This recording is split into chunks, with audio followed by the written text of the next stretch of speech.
क्या बताऊं मैं तुझे, तू है जो मिला मुझे, हो गई है रब दी आमदा। इतने नसीब से देखा है करीब से, नूर दिया मियां बारिशां। हो सच के जो आए तू अखियों के सामने, नजरा लगे ना मेरी आँख।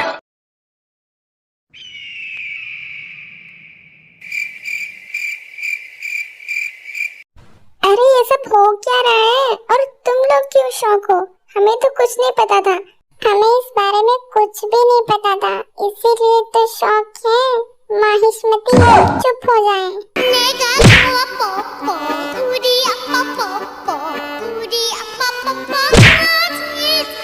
क्या ये दोनों एक दूसरे से प्यार करते हैं? ताई को तो कोरिया बिल्कुल पसंद नहीं और वो पहली बार आई है, तो वो युनवो को कैसे जानती है? पर मुझे क्यों जानना है ये सब? शायद उसे देख के मेरा दिमाग हिल गया है। मुझे शांत रहना चाहिए। मुझे पता है तुम लोगों के मन में क्या चल रहा है। इतना शौक मत हो, मैं तुम सबको सब कुछ बताऊंगा। आज हम डांस के रिहर्सल के लिए घर जा रहे हैं ना, तो वहाँ मैं सब कुछ बता दूँ। अभी चलो, टाइम हो चुका है। हाँ तो अब बताओ, ये सब क्या नाटक हो रहा था सुबह? तुम दोनों एक दूसरे को जानते हो? कब से? कैसे? असल बात तो ये है कि ताई तो पहले से ही कोरिया में थी और हम दोनों बचपन से दोस्त थे, लेकिन कुछ सालों बाद वो चली गई यहाँ से। हम दोनों ही बच्चे थे, तो ऑब्वियसली ना उसके पास फ़ोन था ना मेरे पास फ़ोन था, तो ऐसे हमारा कांटेक्ट टूट गया और इतने सालों बाद हम आज ही मिले। तुमने कहा बचपन से, लेकिन बचपन से तो हम भी साथ हैं, तो हमें कैसे नहीं पता? हाँ, लेकिन यहाँ आने से पहले मैं देगू में था, तो हम दोनों के पेरेंट्स बहुत अच्छे दोस्त थे, इसलिए हम भी बहुत अच्छे दोस्त थे। फिर एक दिन ऐसा आ ही गया जब ताई को यहाँ से जाना था और वो चली गई। फिर पापा का ट्रांसफ़र हो गया था, तो मैं यहाँ आ गया और तब से हम लोग साथ में हैं। ताई चली गई थी, तो इसलिए मैंने तुम्हें कुछ नहीं बताया। और वो क्या था, शादी, उसके बारे में कुछ बोल रही थी तुम दोनों? अच्छा, वो एक्चुअली बात ये है कि ताई बचपन में बहुत ज़्यादा क्यूट थी, बहुत ज़्यादा ब्यूटीफुल थी बचपन में भी और अभी भी है। और हम दोनों बहुत क्लोज थे, तो हमने एक दूसरे से प्रॉमिस किया था कि बड़े होकर हम दोनों शादी करेंगे। और ताई को पढ़ाई में बिल्कुल भी इंटरेस्ट नहीं था, इसीलिए। ये तुम क्या कह रहे हो? ताई को पढ़ाई में इंटरेस्ट नहीं था? सीरियसली? ताई अपने साथ हमेशा रखेगी किताबों को। किताबें कीड़ा है वो, कीड़ा।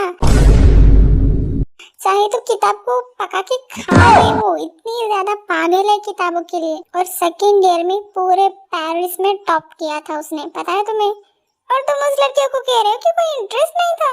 हमारी पूरी क्लास में मुझे हराने वाली वो अकेली थी, हमेशा टॉप करती थी और मैं हमेशा सेकंड आता था, सिर्फ ताई की वजह से। भाई, तू भी कभी सेकंड आया है? सच में? बालक, बिल्कुल। संसार में ऐसी अनोखी घटना होती रहती है। जी, समझ गए मेरे ढोंगी बाबा। मुझे पता था जेहोब कि ऐसा ही होगा, क्योंकि वक्त किसी के लिए रुकता नहीं है, वो हमेशा आगे बढ़ता रहता है। और ताई को भी वक्त के साथ आगे बढ़ना ही पड़ा। मतलब कुछ नहीं। तुम लोग डांस की प्रैक्टिस करो, मैं भी आती हूँ। हाँ, वैसे जेहोब, हम तो कांटेक्ट में नहीं थे। मैंने तुम्हें कल ही पहली बार देखा है। तो तुम्हें कैसे पता कि मैंने टॉप किया था? मुझे पता है, मुझे सब कुछ पता है। अंकल ने एक्चुअली पहले भी मुझे कॉल किया था और बताया था कि तुम्हें कोरिया भेजना चाहते हैं, पर तुमने मना कर दिया था। तो उन्होंने भी मुझे कहा कि वो नहीं आना चाहती, उसका मन नहीं है। और उसी दिन तुम्हारा रिजल्ट भी था, तो अंकल ने मुझे बताया कि तुमने टॉप किया, इसलिए मुझे पता है। पर तुमने तो कहा था कि तुम मुझसे कुछ नहीं छुपाती। हाँ, तो मैंने क्या छुपाया? तुम पेरिस में रहती हो। हाँ, तो मैं रहती हूँ। तुम कोरिया में कभी नहीं आई। हाँ, नहीं आई थी। पर उन्होंने अभी तो कहा कि तुम कोरिया में ही थी। हाँ, मैं थी, लेकिन अब नहीं हूँ ना। तुमने मुझे बताया क्यों नहीं? तुमने मुझसे झूठ कहा कि तुम पेरिस में ही रहती हो। हाँ, तो मैंने झूठ क्या कहा इसमें? मैं पेरिस में ही रहती हूँ, मैं कोरिया में नहीं रहती। तुम बात को घुमाओ मत।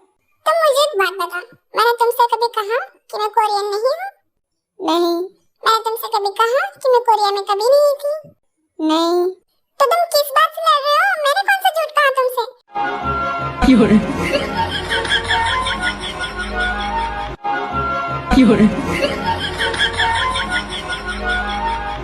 जे होप सच में मैंने आज तक तुमसे कुछ भी नहीं छुपाया।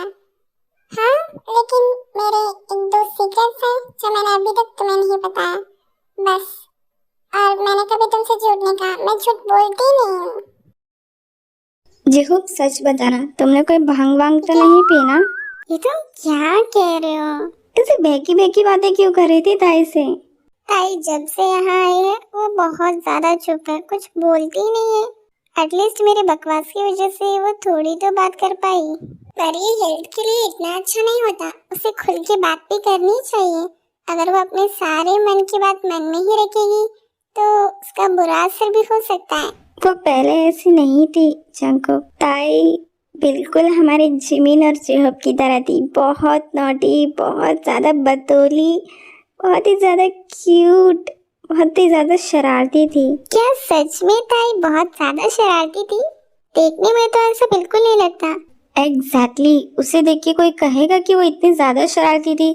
मतलब पूरे घर को सिर पे उठा लेती थी वो। जिमिन और जेहब तो ताई के आगे फेल है बिल्कुल। इतनी ज्यादा प्यारी लड़की इतनी ज्यादा ऑपोजिट कैसे हो सकती है? मतलब बिल्कुल अलग पर्सन है वो अभी। हाँ मैं जानता हूँ, ताई अभी वैसे नहीं है जैसे मेरे यादों में है। ताई अब बिल्कुल बदल चुकी है। वो बहुत ज्यादा खुश थी अपनी फैमिली के साथ, पर एक दिन ऐसा आया कि उसकी पूरी लाइफ बदल गई। ये सब हुआ सिर्फ एक इंसान की वजह से, जिसे सबसे ज्यादा करीब थी, जिसे वो अपना बेस्ट फ्रेंड मानती थी, जिसे वो अपना भाई मानती थी। उसने उसकी पूरी लाइफ बदल दी, बट स्टिल उसने उसे माफ करके अभी भी वो उसके साथ है। ऐसी लड़की कहाँ मिलेगी किसी को? पर ये सब हुआ किसकी वजह से होगा? अगर मैं कहूँ कि मेरी वजह से,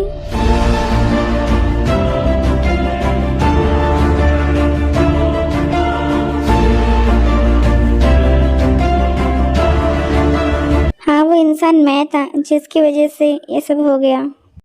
जेहू, तुम क्या सोच रहे हो? मुझे बिल्कुल भी नहीं पता कि उन्होंने अभी क्या कहा, मैंने क्या सुना। पर जब ताई से मैं पहली बार मिला था तो ताई बिल्कुल ऐसी ही थी, मतलब साइलेंट, शांत एकदम और खड़ूस टाइप। मतलब अभी जितनी है उतनी नहीं, पर थोड़ी बहुत तो थी, इंट्रोवर्ट टाइप। इसका मतलब जब वो कोरिया छोड़ के पेरिस आ रही थी तब उसके साथ कुछ हुआ है ना? मैं अब ज्यादा कुछ नहीं बता सकता तुम्हें। जो भी बताना होगा, अगर ताई का मन होगा तो ताई खुद ही बताएगी। तुम लोग क्या खड़े होके क्या बात कर रहे हो? डांस का रिहर्सल नहीं करना? वो कुछ नहीं, हम बस यही सोच रहे थे कि कौन सा डांस चूज करें। तुम्हें कोई सॉन्ग आता है तो हमें बताओ, सजेस्ट करो। शादी का डांस है तो मुझे ज्यादा कुछ नहीं पता, मैं कभी शादी में नहीं गई। तो तुम लोग डिसाइड करो, मैं साइड में बैठती हूँ। फिर ताई जाके साइड में सोफा पे बैठ जाती है। तो ये लोग क्या बात करते हैं वो ताई को सुनाई नहीं देता। Oh god, thank you so much Lisa, तुमने आज बचा लिया सच में। Mention not. वो बस पीछे से आ रही थी तो मैंने देख लिया। तुम सच बताना, कौन से सिंघाड़े खा रही हो? जरा मुझे भी दो ना। मैं कोई सिंघाड़े विंगाड़े नहीं लेती। अभी तक जो भी हुआ ताई के साथ वो हमें नहीं पता, पर ताई को स्माइल कराने में हम सब मदद करेंगे, क्योंकि ग्रुप में कोई सैड रहे और उसे सैड रहना ही छोड़ दे, ये हमारे ग्रुप का उसूल नहीं। राइट? बिल्कुल सही कहा। अब ताई को फिर से उसका कैरेक्टर लौटाने का टाइम आ चुका है और उसे हम ही लौटाएंगे। हाँ मुझे पता है, जब हमारा ग्रुप कोई काम ठान ले तो वो पूरा जरूर करता है। ऑफ कोर्स हम उसकी स्माइल जरूर लौटाएंगे। तुम लोग मुझसे कुछ पूछना नहीं चाहते कि मेरी वजह से ये सब कैसे हो गया? जो भी हुआ होगा तुमने जानबूझ के नहीं किया, इसीलिए हमने कुछ नहीं पूछा। अच्छा तुम सब लोग बैठ जाओ, कुछ खा लो पहले, फिर हम लोग रिहर्सल करते हैं। बच्चों डिनर तैयार है, पहले खा लो बाद में रिहर्सल करना, ठीक है? Good evening uncle. Good evening बच्चों। आधे घंटे से हम बस सोच ही रहे हैं। एक गाना है तो सही मेरे दिमाग में, लेकिन उसके स्टेप्स कौन सिखाएगा? अरे तुम स्टेप्स की चिंता मत करो, हमारे डांस गुरु है ना। यार प्लीज, अगर जहब सिखा रहा है तो मैं नहीं आ रही, तुम लोग करो। अरे ऐसे कैसे नहीं करोगी बाली जी? तुम लोग क्या मेरे घर में फ्री का खाना खाने आए हो? चुपचाप डांस सीखो। और वैसे भी लास्ट टाइम जो भी किया था ना, शायद सबको अच्छा लगा, इसीलिए इस बार भी हमें इनवाइट किया है। इस बार तो बहुत खतरनाक वाला डांस देना है। अरे यही तो डर है कि इस बार हमारा डांस देखे कई लोग टपक ही ना जाए। और वैसे भी लास्ट टाइम जो किया था उसके बाद हिम्मत है क्या किसी में स्टेज पे जाने की? शुगा, डर के आगे जीत है। डर के आगे जीत नहीं, खड्डा है और वो खड्डे में जाके गिरने को बोल रहा है तू। और खड्डे के आगे डंडा है, समझा? डंडे से मार पड़ेगी। अभी सभी को डरा मत और सीख जल्दी डांस। और इस बार मैं बहुत ही सिंपल डांस सिखाऊंगा तुम लोग। फिर कुछ देर बाद रिहर्सल करके सभी लोग अपने अपने घर चले जाते हैं। Thank you so much my purple family, मुझे सपोर्ट करने के लिए। मैंने सोचा है कि इस मंथ के एंड तक मैं 1000 सब्सक्राइबर्स पूरे करूंगी। आई होप कि आप सब मुझे मदद करोगे।